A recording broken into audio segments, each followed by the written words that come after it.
একদিন এক ইহুদি ব্যক্তি হজরত আলী রাদিয়াল্লাহু আনহার কাছে এসে বলল, হে আলী, আমি আপনার সঙ্গে ইলমের মোকাবেলা করতে চাই। হজরত আলী রাদিয়াল্লাহু শান্তভাবে মুঠি বন্ধ করলেন এবং জিজ্ঞেস করলেন, বলো তো আমার এই হাতে কি আছে। তখন ইহুদি লোকটি একটু ভেবে উত্তর দিল, আপনার হাতে একটি ডিম আছে, যা বহুদূরের এক পাহাড়ের উপর থেকে এক কবুতরের বাসা থেকে আনা হয়েছে। হজরত আলী রাদিয়াল্লাহু তখন মুচকি হেসে বললেন, তোমার উত্তর একদম সঠিক। তারপর হজরত আলী সেই ডিমটি এগিয়ে দিয়ে বললেন, আচ্ছা এখন দেখাও আমি যে ডিমটি যেখান থেকে তুলে এনেছি সেখানে রেখে আসতে পারো কিনা। এই কথা শুনে ইহুদি লোকটি লজ্জিত হয়ে মাথা নত করে বলল, হে আলী, আমার তো এত শক্তি নেই যে আমি এটা সেখানে রেখে আসতে পারি। হজরত আলী রাদিয়াল্লাহু বললেন, তবে বলো তো এত বড় প্রশ্নের উত্তর তুমি কিভাবে জানতে পারলে? এই ইলম তুমি কোথা থেকে পেলে?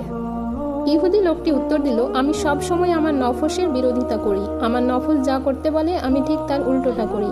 হজরত আলী রাদিয়াল্লাহু আনহা বললেন, তাহলে বলো এই মুহূর্তে তোমার নফস কি বলছে? তুমি কি কালেমা পড়বে না পড়বে না? ইহুদি বলল, আমার নফস বলছে আমি যেন কালেমা না পড়ি। হজরত আলী রাদিয়াল্লাহু মুচকি হেসে বললেন, তাহলে তোমার নীতিতে অটল থাকো, নফসের বিরোধিতা করো আর কালেমা পড়ো। এই কথা শুনে ইহুদি লোকটি সাথে সাথে কালেমা পাঠ করলো, লা ইলাহা ইল্লাল্লাহু মুহাম্মাদুর রাসূলুল্লাহ।